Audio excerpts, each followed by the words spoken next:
guys? How y'all doing? I have returned for another recap video for the University of Hawaii men's basketball team, and it was against the UC San Diego Tritons, a team that the University of Hawaii had not lost to until earlier this year on January 20th at Lion Tree Arena. And this was a huge win for the University of Hawaii at the Stan Sheriff Center. I'm going to put up my banner here, but first, there's been talks going around that YouTube has been kind of unsubscribing people from me. So please double check. If you aren't subscribed to me yet, please do so. I appreciate it. It gives me the passion to do these videos and give these recaps and get my 2 cents on what happens on this and that. So just remember, subscribe and let's get started.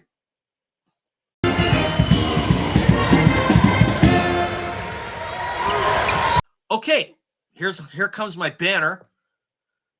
That's right. UH upsets UC San Diego, and that was a huge win for the University of Hawaii, as I said earlier. As you're seeing on this graphic here, the final score in overtime, 94-86. That's right, 94-86. And that's a great win for the University of Hawaii. Usually you'd hear that maybe in an NBA game, but no.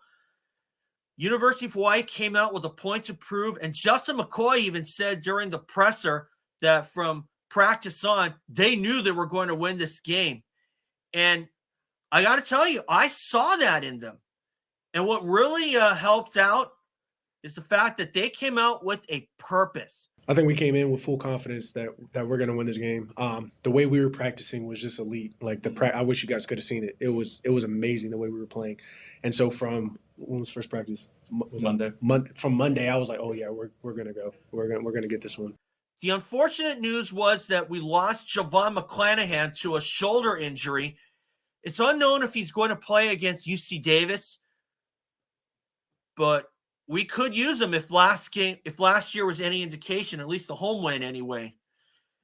University of Hawaii did really well. I would give this game a solid A because they were able to come back and win even when they were down by 3 at halftime, 37-34. And once again, the guy that I thought really was Kody Williams because he had 13 in this game. And he came through in the home matchup against UCSD last season, even when UH was going through all those Jekyll and Hyde games. And tonight, I thought there was no Jekyll and Hyde performance at all. I mean, obviously, UCSD, they're at the top. They're near the top for a reason. Unfortunately, they will not be going to the tournament this year because they're still transitioning to Division I. For UH, Justin McKoy led the way with 22 points, 6 for 9 from the field. He was followed by Noel Coleman with 16. He was 7 for 15 from the field and 2 for 6 from three-point range. And 0 for 1 from free throw range, which is a little bit uncharacteristic. But still, University of Hawaii did really well. They had 6 guys score in double figures, and I just gave away 2 of them, McKoy and Coleman. The other guys, Rapp with 13, Kody Williams with 13, Bernardo Silva with 10, and Juan Munoz with 10. And Juan Munoz, oh man, I would definitely put him in a tie with Rapp and Kody Williams for players of the game because it was this 3-point shot that was able to tie the game and send the game to overtime. Take a look at this.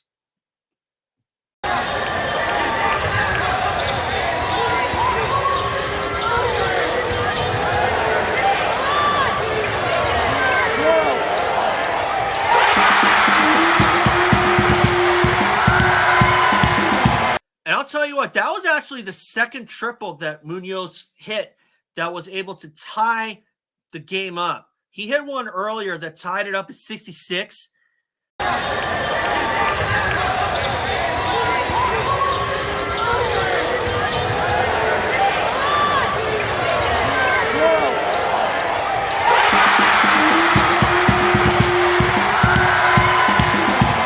But UH, they were relentless, and they were playing with a lot of inspiration with Javon McClanahan out, Morsek out for the season with his ACL injury. So that's a lot of talent that's on the sidelines.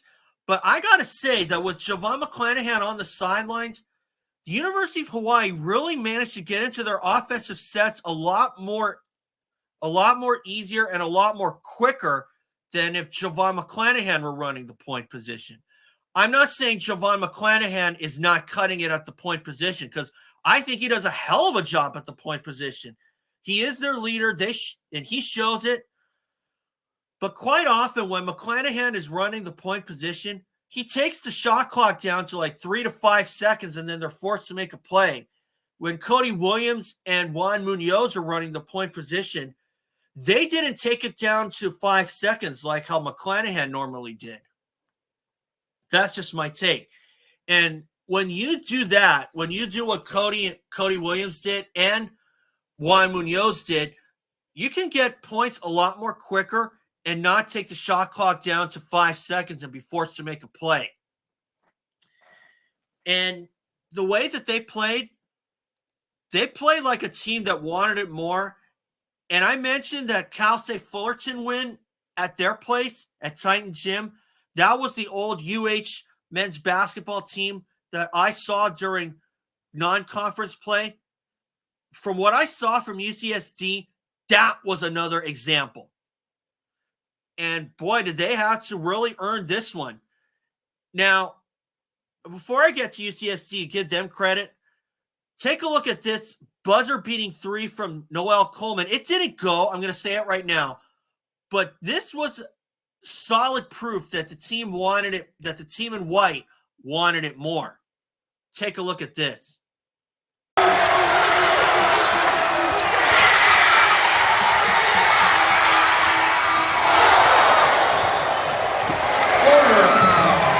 Yeah, that was after Munoz hit the 3 that ultimately tied it up.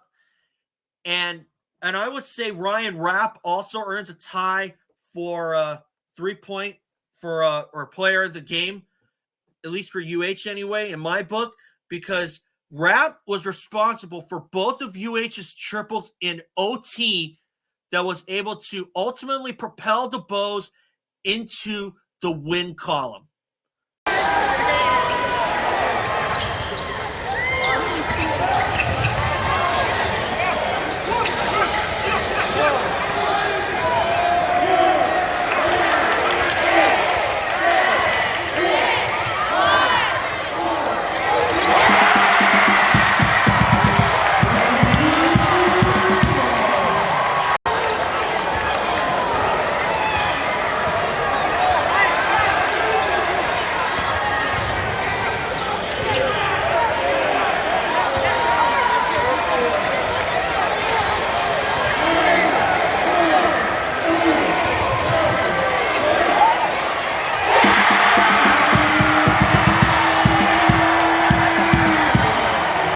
Tell you this, if it wasn't for Ryan Rapp really stepping up his game, we probably would be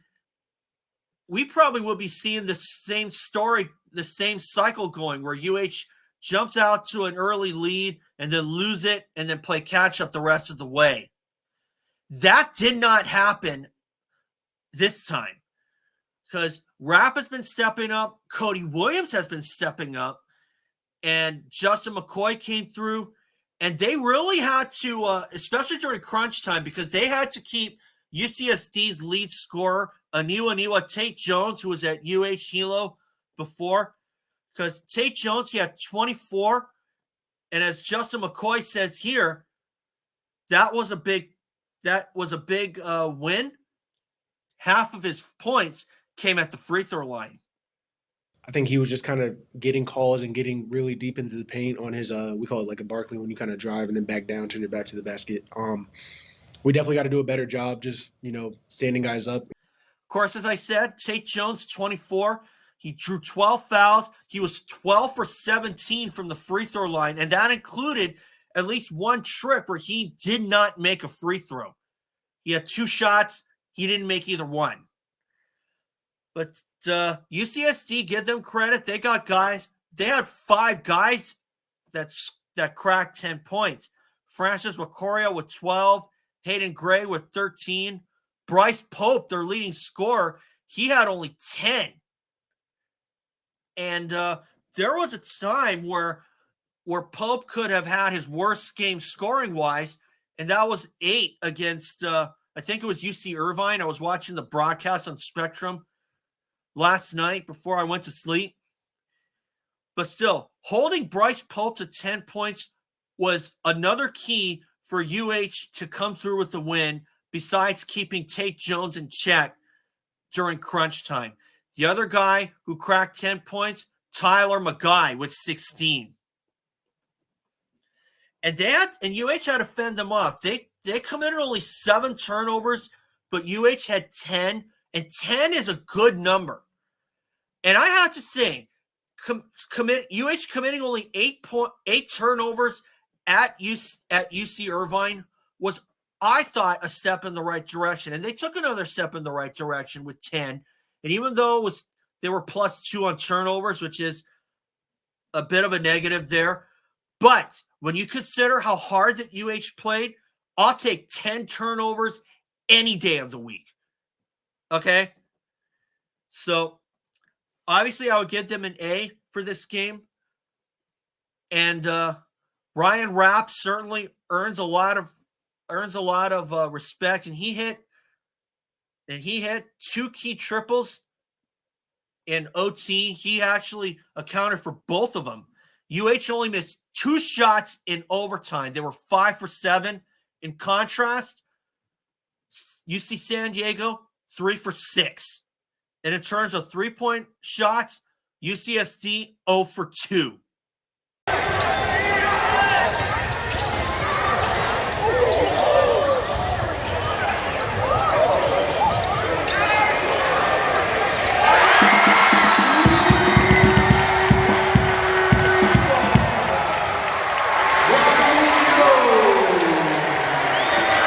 And it all came down to who wanted it more.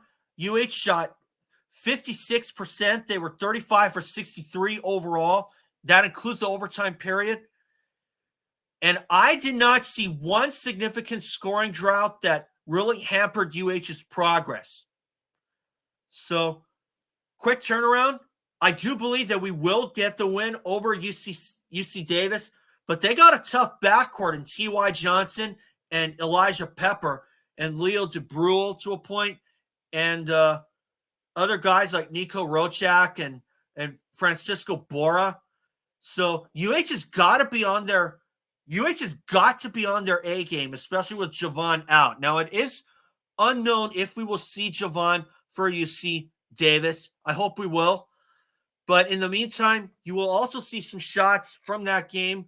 And I will also be heading out to Rainbow Wahine Softball Stadium tonight for softball. UH versus Yale, I believe. But that's tonight. Anyway, I'll include a graphic in case I'm wrong.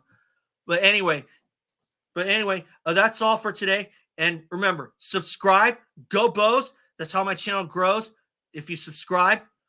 And I want to keep my monetization status. And the only way I can do that is with your help. So anyway, guys, thanks for watching. I appreciate it. And remember, subscribe. That's how my channel grows. You'll see some shots from my phone from last night's game against UCSD to end this game.